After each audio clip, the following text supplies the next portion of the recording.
Okay.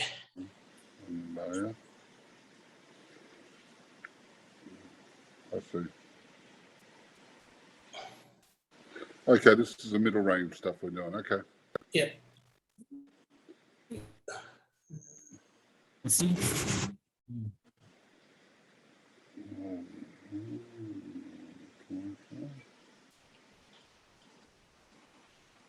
Okay, have you guys got that?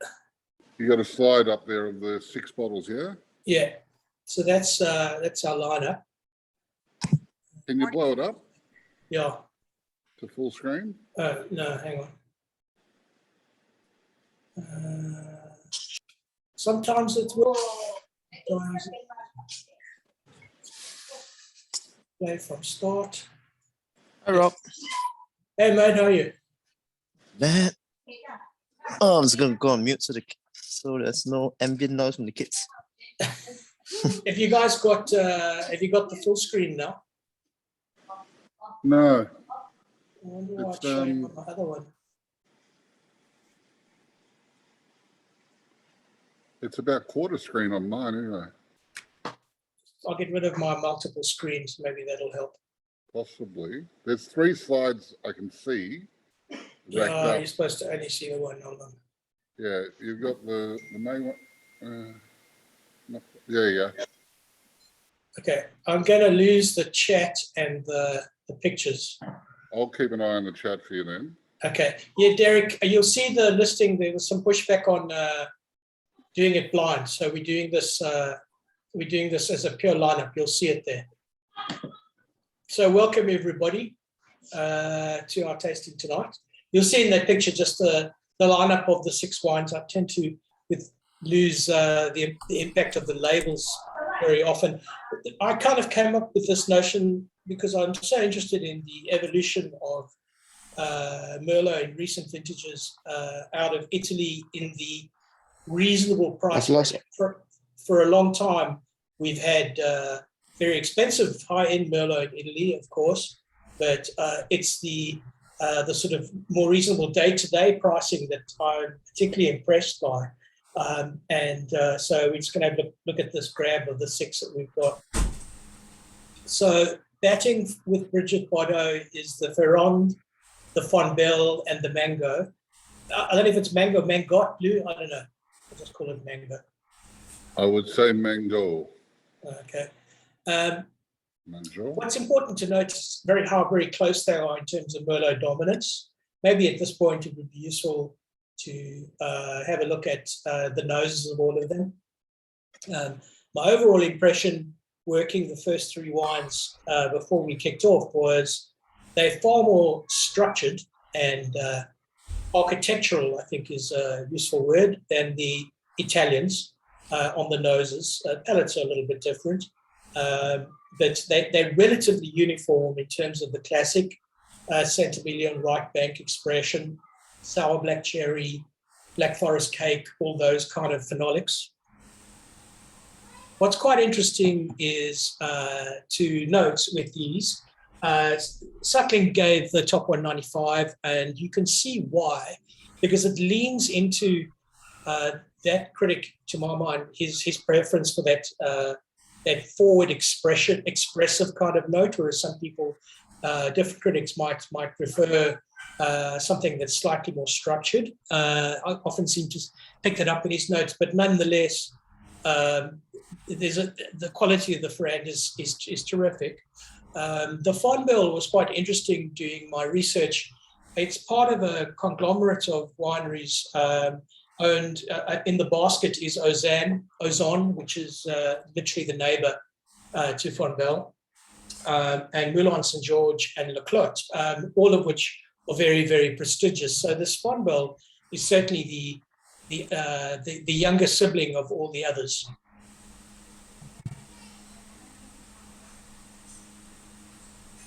And the third one, the Mangot, I think is batting relatively well against the other 2. It's the only one in the lineup that is very into biodynamics and organics. Whether that has an impact on what we're tasting tonight, I'm not sure, but I really love the form and the structure of the Mangot. I assume that's supposed to be 80% Merlot, 20% Cab, not. Yes. There's a question here. The Fonbel, Yeah. is there Carmenere in it, or is it Cab Sav? The 5%. 10% Cabernet, 5% Carmenere.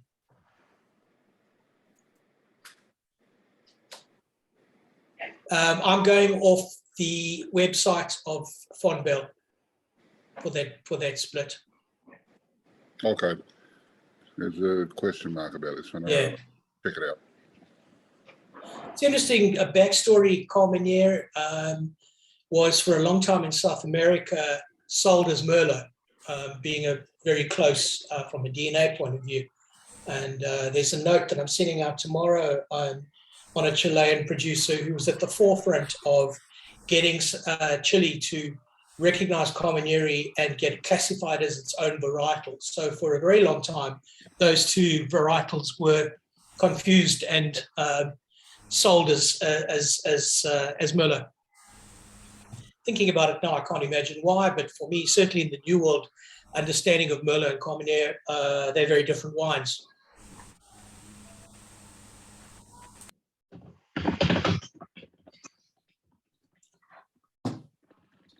I'm really attracted to the lacy perfume of the Mangot. There's a deftness for me on the nose, and it translates into the palate. Rob, what are you on to number 3 already? Are you? No, I'm just working through the three French, and then onto the Italians. We're doing 3 and then 3, are we? Yeah. Okay, just hold on a sec. I don't think people might have caught up to that yet. Just hold on. 1, 2, 3. Ideally, you should have all 6 open because it's worthwhile, certainly as an exercise, to compare the phenolics of the Italians, because they're very different. Had we gone in a blind, you would have seen, it would have been very, I'd be very surprised if we hadn't picked the Italians out. There's a kind of classicism in the French, and the Italians are far more expressive and have a very different point of view, to my mind. Just looking at the phenolics, if you have all 6 in front of you, the phenolics of the Cantina Tramin is plush and plum. There's a lot of plum, that kind of exuberant richness. The Cordocchio on the nose is giving violets. Sorry, I just need to mute. Mute.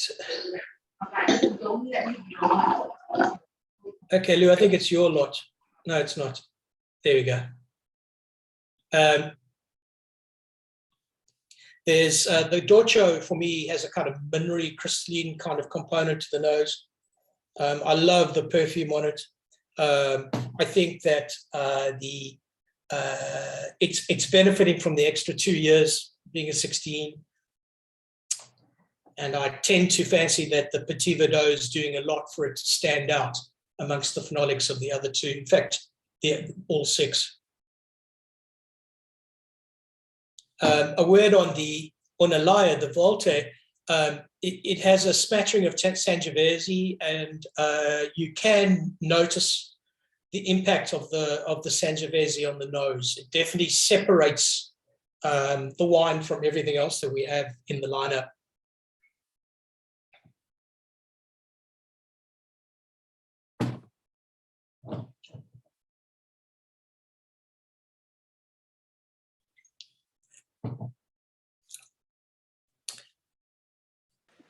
All right, shall we start from the top?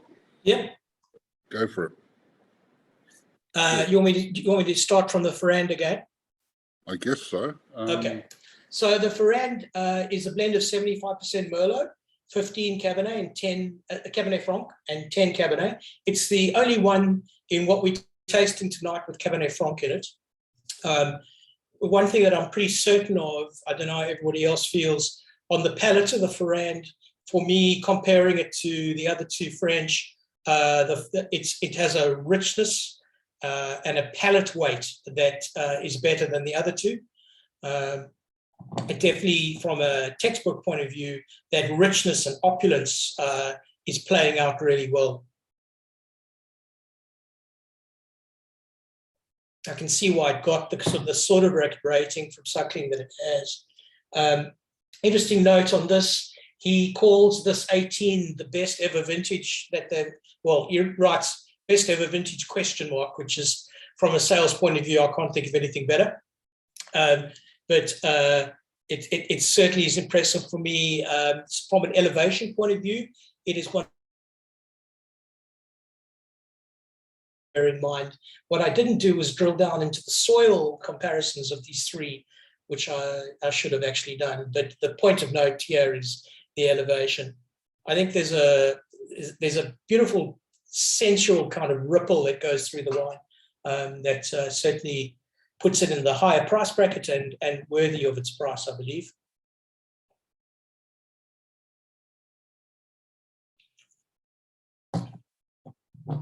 The Fonbel, the Grand Cru 19, number 2, the one that I was talking about that's in the basket of wines from Orzin, Merlot, Saint-Georges, and Le Clos, certainly at its price point is way cheaper.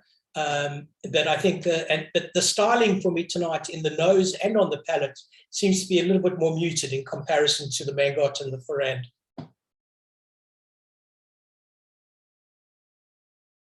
Not in my glass, Rob. No. No, it's really expressive. It's really opened up big time. In fact, to me, of the three, the second one's now the most opulent in terms of expression. Yeah. Okay. Yeah.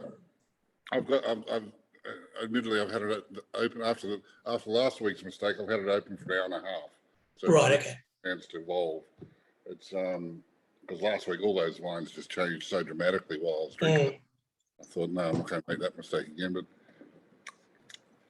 I'm actually, yeah, it's quite open now. So I don't know if other people are experiencing the same thing or it's just me. But the one thing that for me is differentiating it from 1 and 3 is the savory element to it, which the other two are not giving me.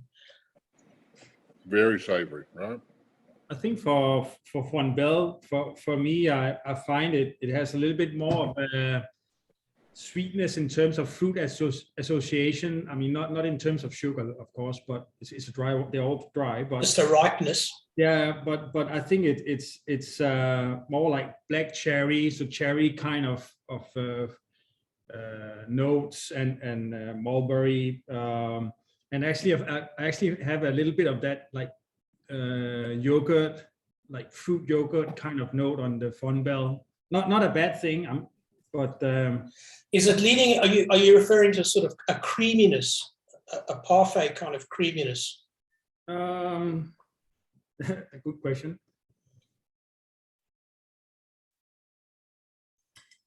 Yeah, it could be. It definitely has some richness there, but I just also find that it's more of a cherry note on the Fonbel compared to the Ferrand and the Mango. Yeah.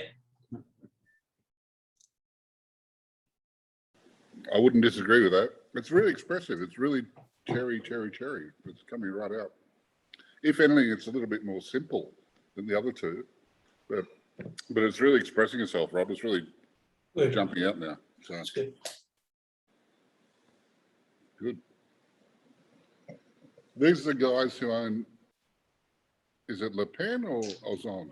Orzin, Merlot, Saint-Georges, and Le Clos. Right, Orzin. The other point, not that it really means anything at all, but its location, virtually neighbours to Orzin.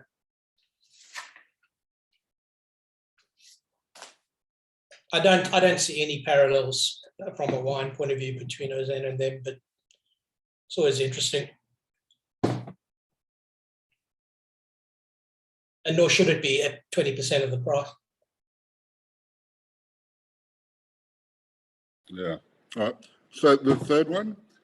Third one, Mangot. Mangot, 37 hectares, biodynamic, in a village called Saint-Étienne-de-Lys. For me, Lisa Barati Brown identifies that black forest cake, which I'm sort of aligning with what Jacob was seeing in the Fonbel. She speaks of that. There's an earthiness about it. I really love the architecture of the Mangot. For me, and even more so, hopefully you guys will agree when you go into the Italians. The Italians are far more expressive, whereas the French is definitely, there's a structure to these three wines that all relatively similar in terms of identifying where they're from. The others the other three are much harder to attribute. These guys have been biodynamic for some years. And I know that it's probably just, what's the word? Can't think of the word now, but one reads something and then you look for it in the glass. But for me, biodynamics always seems to give biodynamic wine always seems to give me a sense of ease. There's a deftness on the palate, and that's the thing that appeals to me the most in the Mangot. There's a lacy violet kind of structure to it that I really like.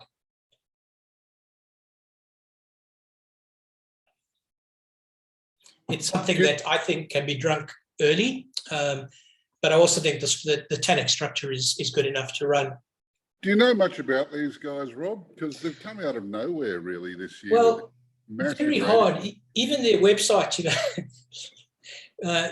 thank God we now have translation on the websites, but I remember 10 years ago it was even more difficult because the French would just have a French website. If you didn't speak French, you were up the creek without the proverbial paddle. But the website itself doesn't really give much info. Even in terms of the history, it's quite hard to dig it up. I would imagine that 37 hectares, they're not producing a hell of a lot.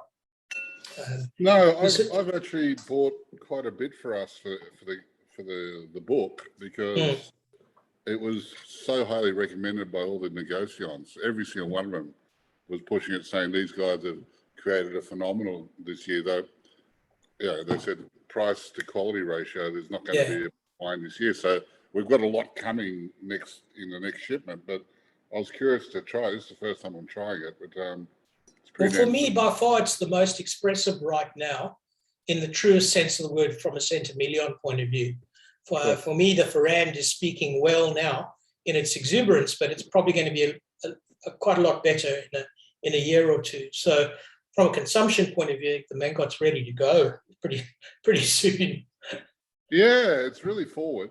I'm not unhappy with it. Actually, I have a slightly different view. I think for the mango, I think you still have that mouth drying feeling. I think that tannins may not be that high, but they're quite grippy. And then the acidity is high, so it gives you that mouth drying feeling that I often get on young Emilion. Whereas I think, for example, the Fonbel is just brilliant mouthfeel already. Same vintage, but I think there's a huge difference in the how approachable they are at this point. I actually think that the Fonbel is much more approachable now. There's a reference on the Fonbel to very chalky soils, and the Mangot being in the far eastern part of Saint-Emilion. So whether that translates, I don't have an altitude, an elevation, but possibly that's translating. They talk about here soft rock, loamy soil, so very different soils. Also, you have 30% caps off on the mango, which of course gives it more structure, more tannins. Well, 20% if you abide by correct mathematics. I'm pretty certain that it's 80% Merlot. It's just my knucklehead drafting. I agree with Jacob though. The Fonbel's more forward. It's easier to approach. I think the thing that pushes me aside on the Fonbel is that sour cherry. whereas I'm not getting the sour cherry on the Mangot. And that's the thing that's appealing to my palate today, Sure, for what little that's worth. sure. Actually, I'd be curious to see what people think of the French. Of the three French, we should take a quick straw poll of what people like or don't like, what they think is the best one. Yep. Just throw a number down in the chat and I'll do a little tally.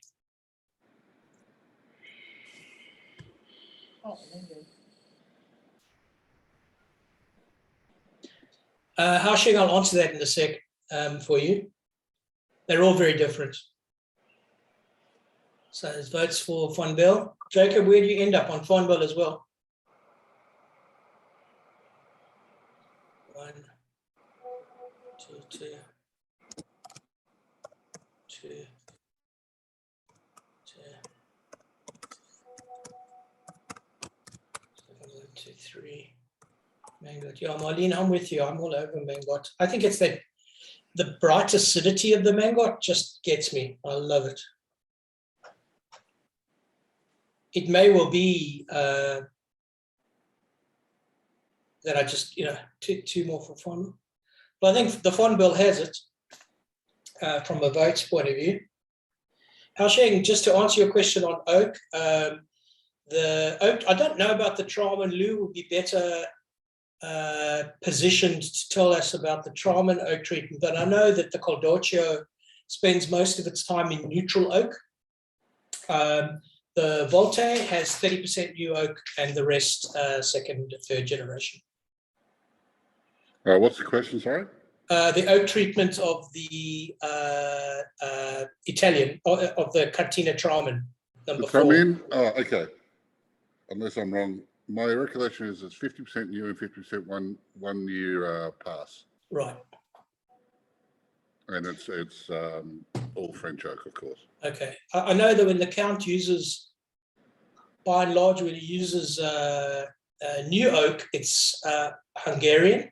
He's very much of the... No, not on this one. Not on this one, Rob. Okay.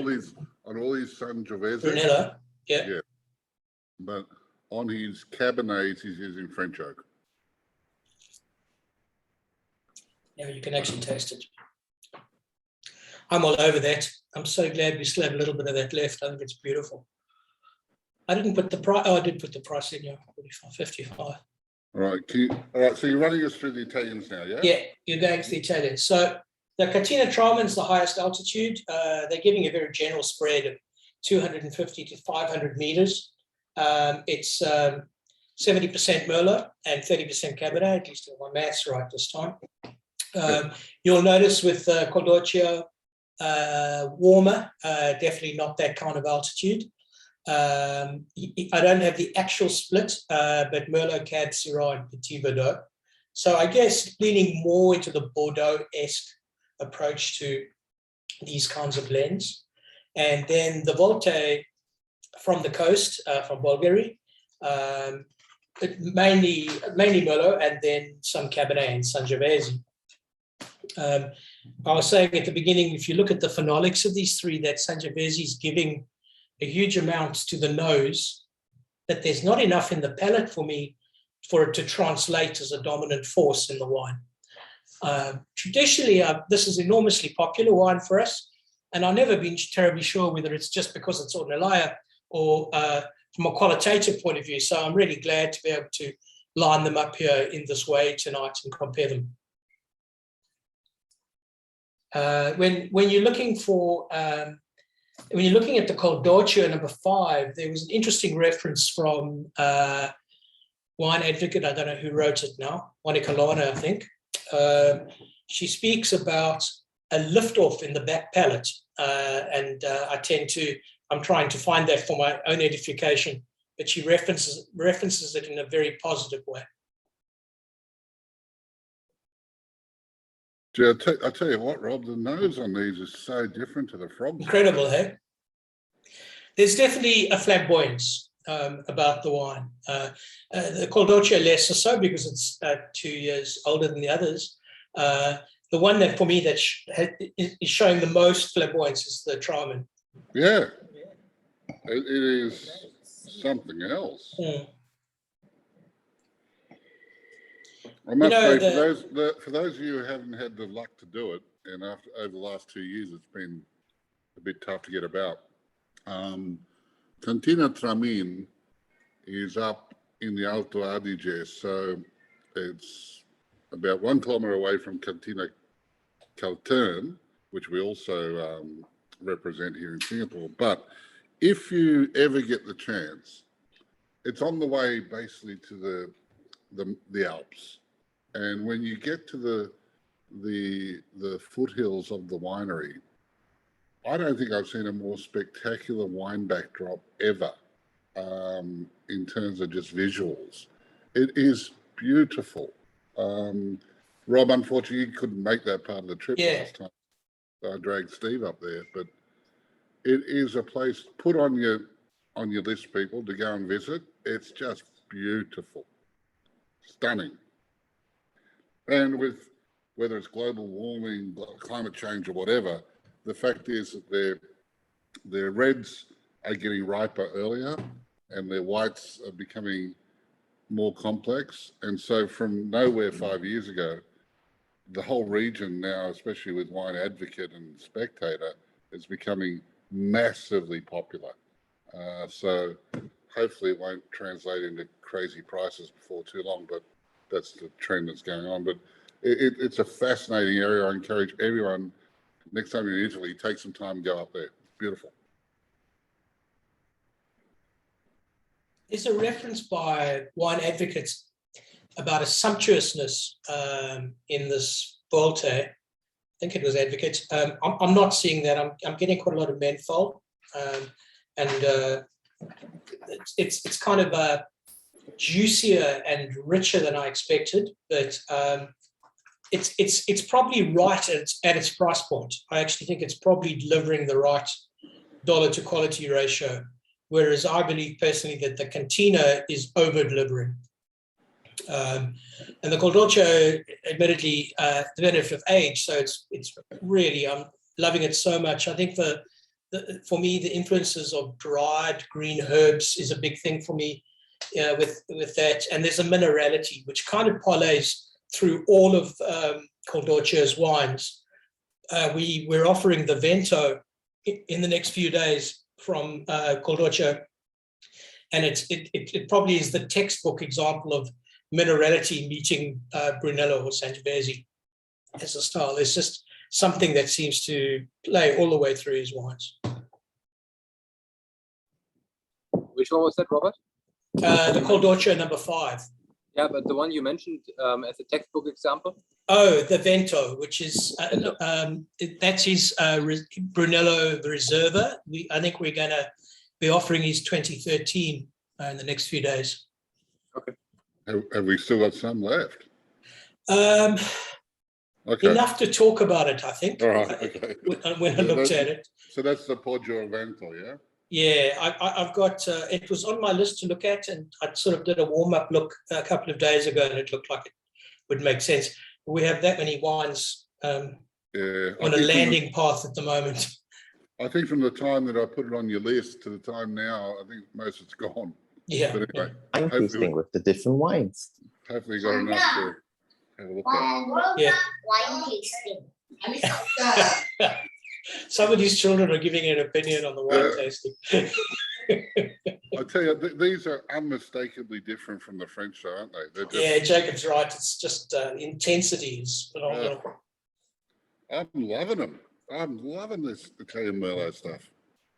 Yeah, I think that, it sort of parlays into the way people often describe the difference between French and Italian wine. French wine is more about structure and architecture, just in general terms. And I know that it's very dangerous and foolish to make generalizations, but we're seeing here tonight in these Italians an eloquence and vibrancy that's really beautiful. Yeah. And more importantly, Lou, at a reasonable price point, because the Massettos and the Castellaris of the world can do it at a far higher price point. It's fantastic to see in this price brackets, they're still delivering a kind of personality that differentiates them from the rest of Western Europe.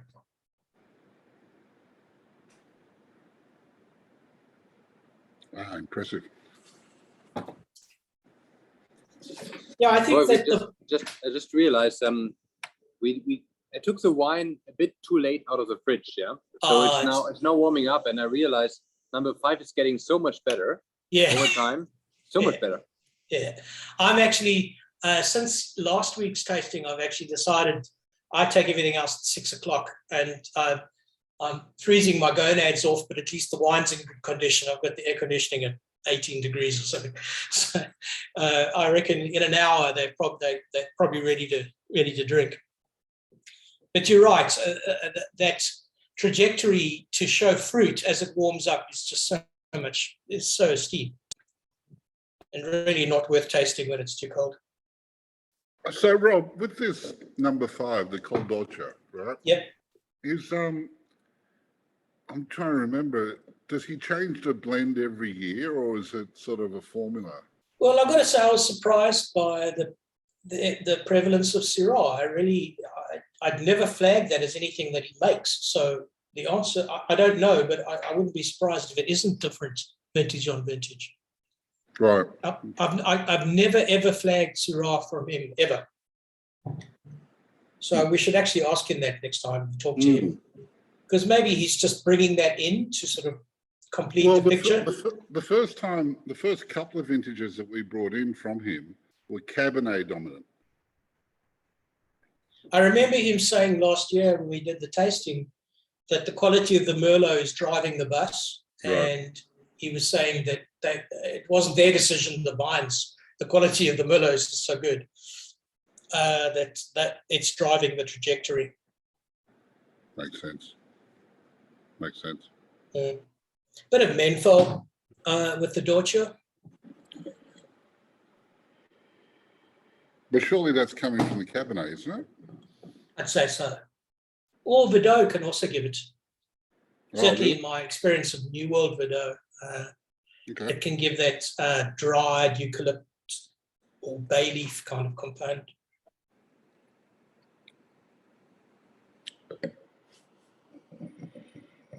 Love the Tramin.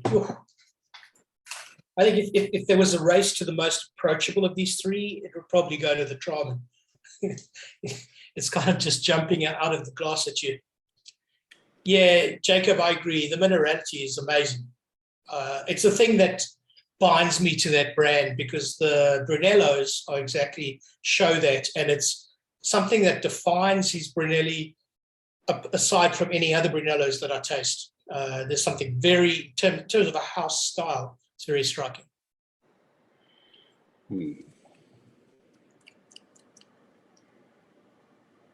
And I also agree. I don't know how many other chateaus in Montalcino would have the courage to throw Syrah in. No, I don't. Unfortunately, his site's a little hazy on that.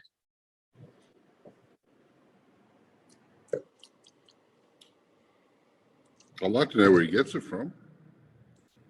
Well, if it is, quite recent, I'm tipping he's brought it in from a neighbour or something.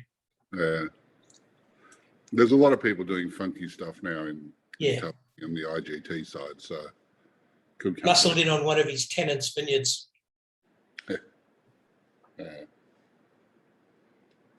On the Ornellaia, I should probably not say, but I will, from a political perspective. The powers that be at Ornellaia have expressed their displeasure with us pricing Ornellaia so low. I wonder if we shouldn't put that on the website. I think it's great. No, I suggest we don't. Fired by Ornellaia for being too cheap. I think it's great. Much to my horror, they expressed a very strong opinion about our business, whereas I expressed none about theirs. So if anyone would like to volunteer to pay more, please let me know, and I'll... have you got a deal for them? I'll pass your sentiments on, and by any means you want... Just for shits and giggles, where would the Volte be if one was offering it at the price that they wanted to offer it? It would be 20% higher. Which I'm more than happy to do if people feel that they need to contribute to the coffers of the shareholders of Ornellaia. Yeah. yes. So at $55, I'm sorry, I'll drink the Cantina or the Dolce any day of the week. Hate to be that specific, but yeah. But Robert, do you perceive anything specifically bad about this 2019 or so? I think in the past I didn't find it that bad. Yeah, but this one I really dislike. What, the Volte? I think that the Volte 18 was better. And I would have drunk that about 18 months ago, mate. It definitely at 45, the 18 was a bargain. I'm not seeing this 19 as a bargain. I think it's exactly at the price it should be, relative to what else we're showing out of that part of the world. So at least you're seeing some caramel in the Ferrand. I'm wondering if that's not the oak on the palate or nose. Oh, nose. Yeah, on the nose, Rob. Yeah.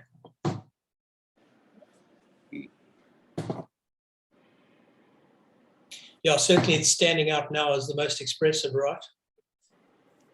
You're right about that. It's changed dramatically.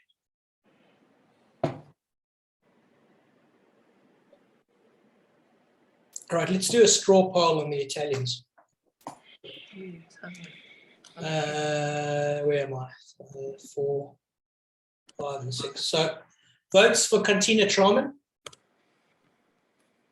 Yeah. Yeah. Marcus is voting for, yeah, I'm voting with the count as well. Does come for Tramin. It's unfair though with the extra 3 years. Very unfair. The moment I had a sniff of it, I had to default to that. Right.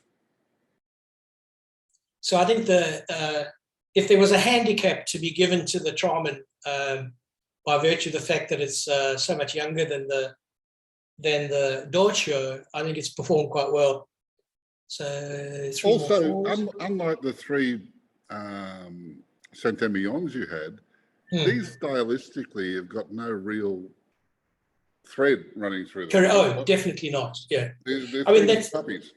There are also 3 different regions, which also makes it a bit unfair because we've got Bulgari, we've got Adige, we've got Tuscany. Yeah. Tuscany Central, anyway. Yeah. Yeah, well done, Hasheg. That's actually quite a good way to vote. Hasheg, for those who aren't reading the chat, he's abstaining. Different grapes, different years. The fault for that probably falls squarely on my shoulders. I was so obsessed about looking at Merlot dominant Italian. I should have given more credence to region and year. We probably don't have any to fit in that, actually. The other big thing for me was I wanted to keep it under $65. I wanted to see what quality Merlot they could deliver at that price point.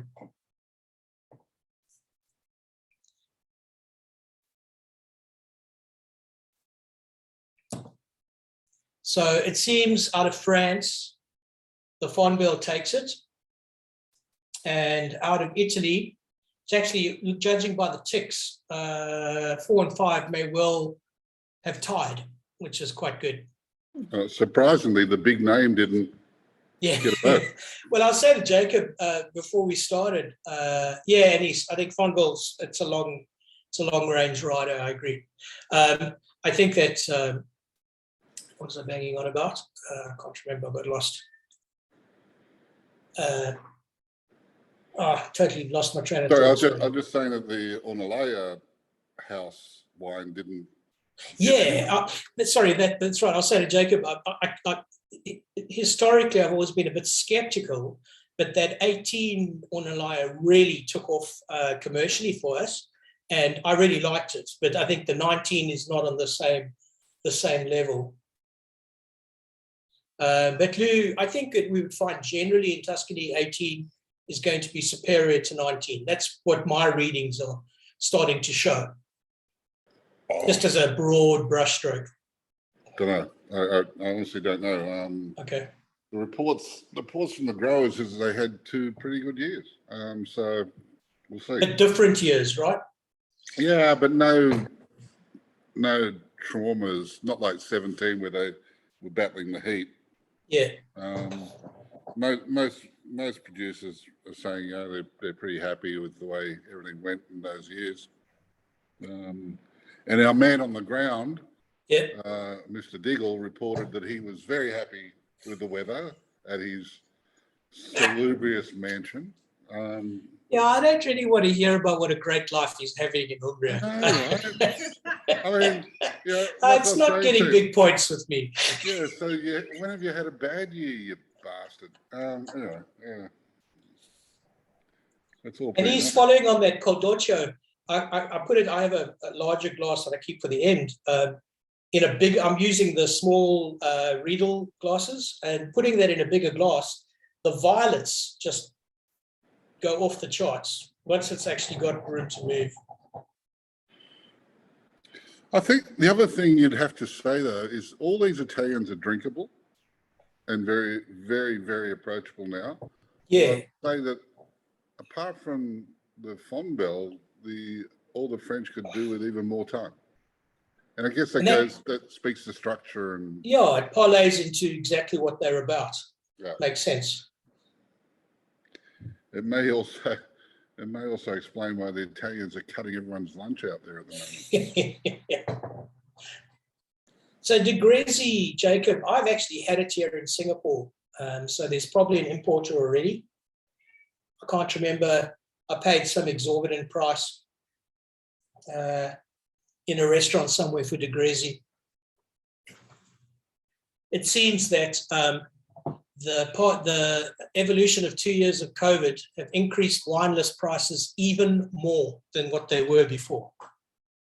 There's a restaurant that I'm going to on Sunday where the main courses are $25 and the wine list is 400% markup. so there's no limit. Okay, I'm not sure who imports it, but or if there is some exclusivity. But when I was there at the winery some years ago, they said it's like one of the best kept secrets because nobody thinks about Merlot from Piedmont. But the moment you hear about Merlot from Tuscany, then prices will go up automatically.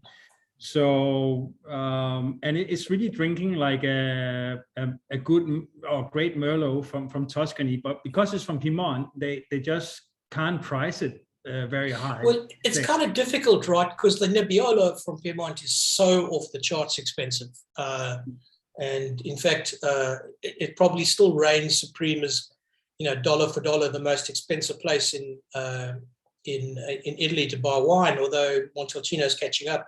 I